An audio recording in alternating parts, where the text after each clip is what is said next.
Hi guys, and welcome to today's tutorial. This is tutorial number 1 under the topic work, energy and power. So what we're going to be doing here is we're going to simply be solving questions by applying some of the concepts and principles that we learned in the previous lesson, which we called a revision lecture for work, energy and power. So let's get into it. So the first question reads as follows. So whenever you're solving a physics problem, the first thing is you must be able to read and understand the question and then try and apply the concepts to solving that particular problem. So this question here says, determine the work done by a man if he pulls a 100 Newton block of wood up a frictionless 30-degree slope 5 meters high, as shown, assuming that the block moves at constant speed. Okay, so to solve a problem like this one, we have to analyze how many forces are acting on that particular object there. But then, of course, you also remember to say we could actually find the work done on this particular object by simply just getting the amount of gravitational potential energy which this object is going to have at 5 meters. Because the amount of energy done on an object is equivalent to the amount of gravitational potential energy which is going to be imparted into this object when it's at 5 meters.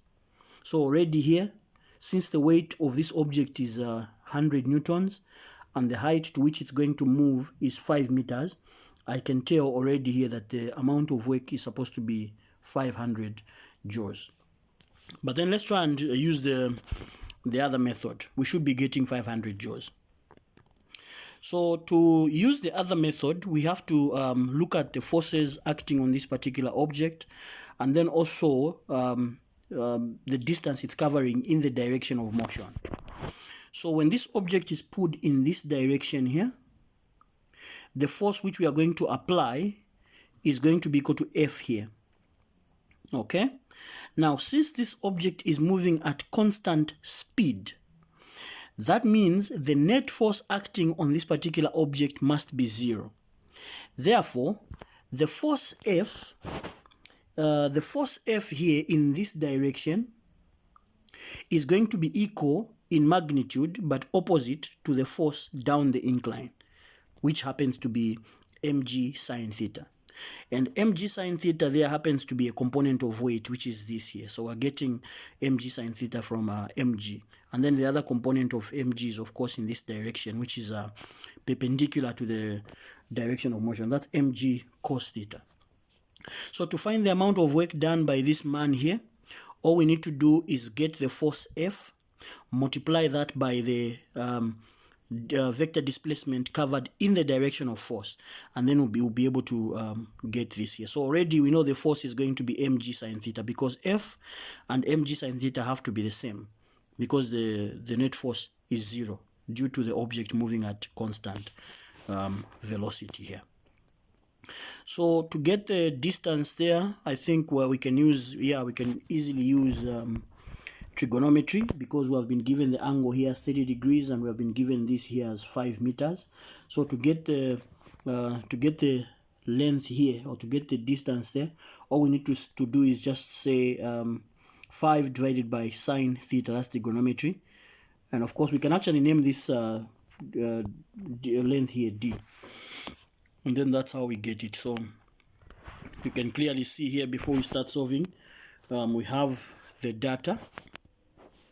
So according to this data, the weight we have is 100 newtons, theta is equals to 30 degrees, y, which is the vertical distance, is 5 meters, and then d is equals to 5 divided by sine theta. So of course we are getting the length of the incline using trigonometry. And so to find this, all we need to do is to say 100 sine 30 multiplied by 5 divided by sine 30. Okay?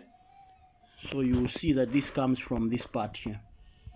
That comes from this part here. So we're simply saying mg sine theta multiplied by d, because those two are in the same direction. And so when you do that, notice the sine theta is going to cancel out because it's the same here and also here. So that leaves us with 10 and 5. We multiply those two, we get ourselves 500 newtons, which is exactly the value I got when I just got the gravitational potential energy of our object at a height of 5 meters. And that's it for question 1. Let's move on to question number 2. So question number 2 reads as follows. A block of mass m is equals to 2.50 kgs. A block of mass m equals to 2.50 kgs is pushed a distance of s equals to 2.20 meters along a frictionless horizontal table by a constant applied force of magnitude F equals to 16.0 newtons, directed at an angle theta equals to 25.0 degrees below the horizontal as shown in the figure below. Okay, so clearly what we have here is we have our force F being applied here at an angle of 25 degrees and causing that object to move and cover a distance equals to S. Okay, so to get the amount of work done on this particular object, remember, we have to get the product of force and the vector displacement in the direction of force. Now, since we have already been given the value of S as the horizontal distance, all we need to do now is to sort out the force in this direction here, and we can find that force using trigonometry. So that force would actually be F cos theta, because that would give us a component of the x component of F, which is here. So the y component would be down from here to there, because the force is acting downwards, isn't it?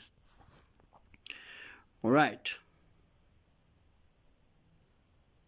So determine the work done by the applied force. Okay. So to do that, we simply just multiply the force in the direction of displacement. Part B says calculate the work done by the normal force exerted by the table. Okay. Then C, calculate the work done by the force of gravity and the net force on the object.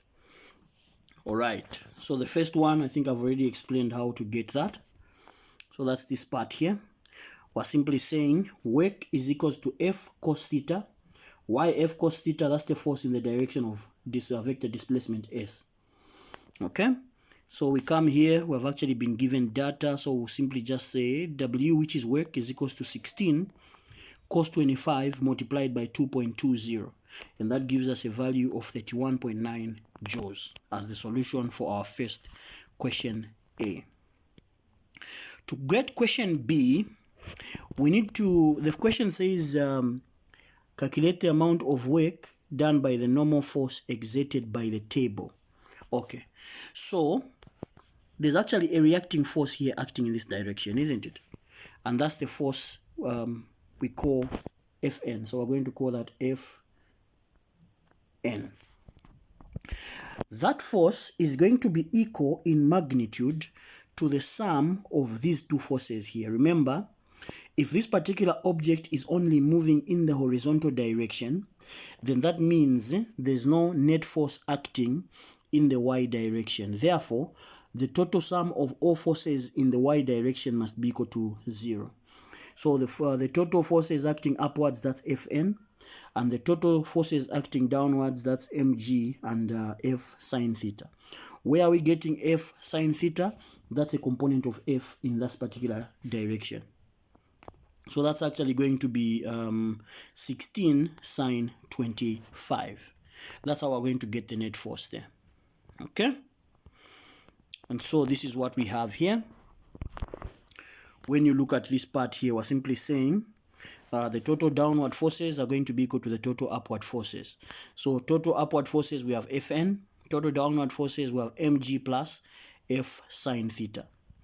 So when we look at the information that we have been given here, notice we have been given the mass 2.5 kg, the gravitational acceleration 9.8 meters per square seconds, and then we have a value of F equals to 16.0 newtons, and of course our theta is 25 degrees. So to get the value of Fn, we simply just solve the this part here, this side here. So mg, that's 2.5 multiplied by 9.8, and notice that's exactly what we're going to have down here. That's what we're going to have down here. So 2.5 multiplied by 9.8, that gives us a 24.5. Then 16 sine 25 gives us a 6.76.